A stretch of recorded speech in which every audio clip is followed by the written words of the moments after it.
Gautam ji, good morning. बहुत बहुत स्वागत है आपका सर। क्या बेहतरीन दिन आपसे मुलाकात हो रही है। देखिए, लाइफ टाइम हाई से बेहद नजदीक, मुश्किल से 100 पॉइंट भी नहीं बचा है निफ्टी में। बैंक निफ्टी तो लाइफ हाई के आसपास ट्रेड कर ही रहा है। एक बार जरा सर बाजार पर अपना व्यू दे, नजरिया दे, कितनी और तेजी बाकी है? देखिए, बाजार अभी इंडेक्स के बारे में नहीं है, बाजार स्टॉक्स के बारे में है। ट्रू। और जिस तरह की स्टॉक्स में स्ट्रेंथ रही है पिछले 4 से 6 हफ्तों में, आई थिंक इंडेक्स एक मीनिंगलेस सा हो गया है, क्योंकि इंडेक्स में आपको ये समझना होगा कि 1% 200 पॉइंट होती है। तो ऐसी कोई बड़ी मूव उतनी आई नहीं है, और हमारा वर्किंग टारगेट वैसे भी 18,900 से 19,000 तक था, क्योंकि वहां पर एक वी शेप रिकवरी कंप्लीट होती है। क्योंकि जो मार्केट में फॉल आया, उसके बाद 16,800 हम टेस्ट किए, वहां से जो रिकवरी आई बेसिकली एक वी की तरह हो गई है, और 18,900 19,000 के आसपास यहाँ पर रेसिस्टेंस हो सकता है।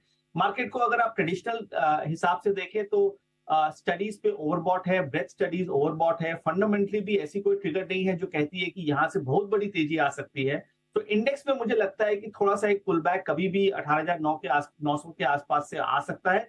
बट स्टॉक्स और सेक्टर्स और थीम्स में मोमेंटम बनी रहेगी। आई थिंक ये पूरा साल ऐसा ही रहेगा, जहां पर निफ्टी और बैंक निफ्टी में इतनी कोई बड़ी मूवमेंट नहीं आएगी, और स्टॉक्स में अच्छी मूवमेंट रहेगी। तो हमें वहां पर जैसे capital goods, auto, real estate, textile, ये सब जो सारे थीम्स है मेरे हिसाब से अच्छे करेंगे, और आपके इन्वेस्टर्स को उसी में ही फोकस करनी चाहिए।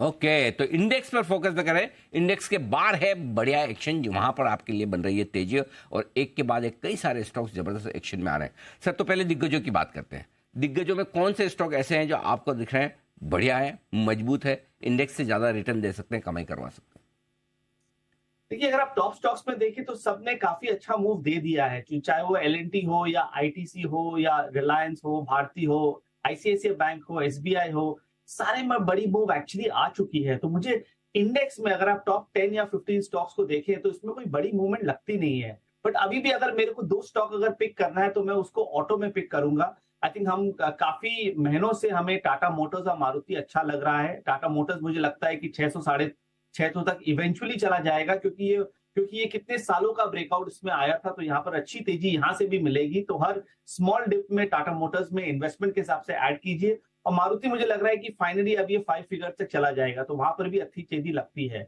Apart from these two, I think PSU space हमें सबसे अच्छा लगता है। इतनी अच्छी मूवमेंट है, अभी भी अंडर ओनरशिप है, डिविडेंड यील्ड और कैपिटल अप्रिसिएशन साथ साथ चल रहा है। और मुझे लग रहा है कि इस इंडेक्स लेवल पे भी अगर कोई सेक्टर है जहां पर आपको अच्छी सेफ्टी मिलती है और कैपिटल अप्रिसिएशन मिलता है, वो है पीएसयू। तो वहां पर NTPC, Coal India, Power Grid, PFC, REC, HAL, सारे स्टॉक्स में अभी भी यहां से भी बहुत बड़ी तेजी आनी चाहिए। तो इसमें बने रहिए और हर छोटे डिप में इसमें ऐड करते रहिए। हैं? वाह! अरे गौतम जी, आपने बिल्कुल अलग ही तरह के स्टॉक सारे, आज तो गजब। सारी की सारी सरकारी कंपनियों पर बढ़िया पॉजिटिव राय आई है। चाहे वो पावर स्टॉक हो, डिफेंस स्टॉक हो, जो गवर्नमेंट प्रमोटेड कंपनियां हैं, वहां पर बढ़िया एक्शन है, और वहां अब भी अच्छी तेजी है। दिग्गजों की तो हमने बात की। मिड कैप्स दो तरह के हैं। एक थोड़े से ग्लोबल मार्केट से जिन पर असर पड़ता है, आईटी, मेटल, थोड़ा फार्मा, ये उतने नहीं भागे, ठंडे हैं। दूसरी तरफ हमारे अपने तेज दौड़ लगाने वाले। आपको इन दोनों में ज्यादा पसंद क्या है यहां से खरीदने के लिए? देखिए, मिड कैप इंडेक्स तो लाइफ टाइम हाइस पे है, और इतनी बड़ी तेजी आई है पिछले 2 ढाई महीनों में। तो यहाँ पर अगर आप खरीदारी करें तो थोड़ा सा केयरफुली करें, क्वालिटी को ध्यान में रखें, और उसके हिसाब से आप खरीदारी इस लेवल्स पे करें। स्मॉल कैप में थोड़ी बेटर अपॉर्चुनिटी है, क्योंकि स्मॉल कैप इंडेक्स अभी भी 10-12% अपने लाइफ टाइम हाई से दूर है। तो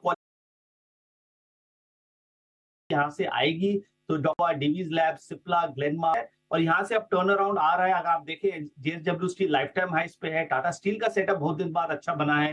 तो यहाँ पर भी एक ट्रेडिंग अपॉर्चुनिटी हमें दिखती है। सो आईटी, फार्मा, मेटल्स जो अंडर परफॉर्मर्स रहे हैं, यहाँ पर थोड़ा सा कमिटमेंट बनाइए। फार्मा मेटल अब खरीदने के लिए तैयार हो रहे हैं, यहाँ पर आप तेजी करके चले। ये राय गौतम जी की तरफ से आती थी। गौतम जी, अब स्टॉक्स के अलावा आपको कमोडिटीज में किस पे बात करेंगे?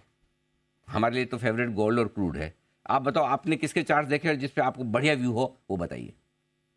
देखिए, जब भी मैं आपके चैनल पे आया हूँ, मैंने हमेशा कहा है कि आपका 10 से 15% आपका पोर्टफोलियो गोल्ड और सिल्वर में होना चाहिए।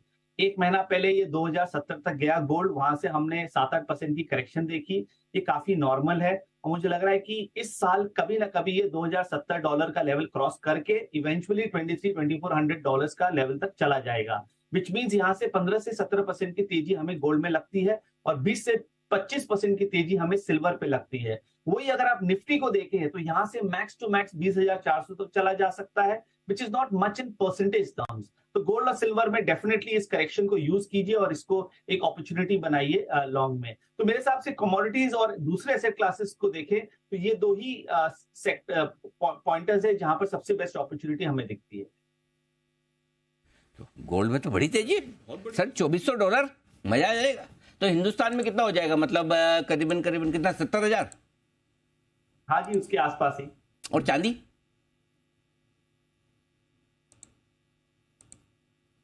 सिल्वर सिल्वर सिल्वर चांदी? सर सिल्वर देखिए, हमारा वर्किंग टारगेट तो टू बी ऑनेस्ट $33-34 है और अभी वो चल रहा है $24। तो यहाँ पर मुझे लगता है कि $10 की तेजी है अगर आपका 2 से 3 साल का व्यू है। 40 से 45% का तेजी है, तो थोड़ा सा अगर आप पेशेंस रखें सिल्वर में बना के चलिए। इंटरेस्टिंग, मतलब सिल्वर आ जाएगी आपकी 6 डिजिट में। हाँ, 1 लाख के ऊपर आ जाएगी। और गोल्ड भी बड़े टारगेट, बहुत इंटरेस्टिंग और बढ़िया, और बड़े टारगेट आ रहे हैं सर की तरफ। अच्छा, कच्ची तेल को देख के क्या लग रहा है सर, मामला ढीला है इसका? थोड़ा ढीला सही है क्योंकि एक रेंज में चला गया है, ज्यादा कोई मूवमेंट ऊपर की तरफ भी नहीं है और नीचे की तरफ भी ऐसे कोई ट्रिगर नहीं है जो उसको नीचे ले जा सके। तो क्रूड मेरे हिसाब से एक रेंज में रहेगा, ज्यादा कोई मूवमेंट लगता नहीं है।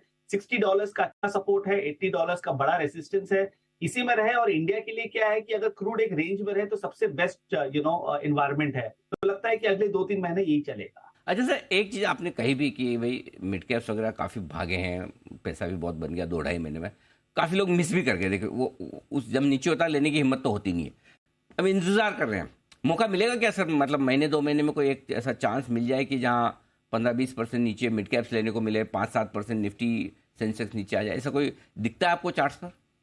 देखिए, मेरा तो ये मानना है कि निफ्टी में 3 से 5% की करेक्शन बहुत जल्दी आएगी, क्योंकि 18,900 19,000 क्रॉस करना इतना आसान नहीं होगा। तो कभी भी 500 से 600 पॉइंट्स की करेक्शन आ सकती है। उस करेक्शन में आपको थोड़े बहुत स्टॉक्स नीचे की लेवल्स पे मिल सकते हैं। बट आप ये समझिए कि मिड कैप में भी क्या हो रहा है कि एक सेक्टर चल जाता है, उसके बाद वो थोड़ा सा वेस्ट करता है, फिर दूसरा सेक्टर चलता है। अभी भी इस मार्केट में भी कितने स्टॉक्स है जो अच्छे सेटअप में चल रहे हैं। टेक्सटाइल में देखिए केपीआर मिल, आई थिंक कितना अच्छा सेटअप है वहां पर। आई थिंक वहां पर बड़ी तेजी आ सकती है। शांति गियर्स मैंने आपको पहले भी कहा। रेडिंगटन को अगर आप देखें तो बहुत अच्छी सेटअप है मिड कैप स्पेस में। और ये सब जो सारे शेयर है वो 6-6 महीना की कंसोलिडेशन से निकल रहे हैं। तो तेजी काफी शेयरों में अभी बन रहा है। आप इंडेक्स को मत देखिए, इंडेक्स को देखेंगे तो लगेगा कि अरे सब कुछ मिस हो गया। बिल्कुल ठीक बात है। तो अच्छे स्टॉक्स पकड़ें और वहां पर करें निवेश, ये मानना है गौतम शाह साहब का। गौतम जी, बहुत बहुत धन्यवाद आपका समय देने के लिए और बाजार पर पूरा अपना डायरेक्शन हमारे दर्शकों को बताने के लिए। Thank you so much sir. बाजार है मजबूत।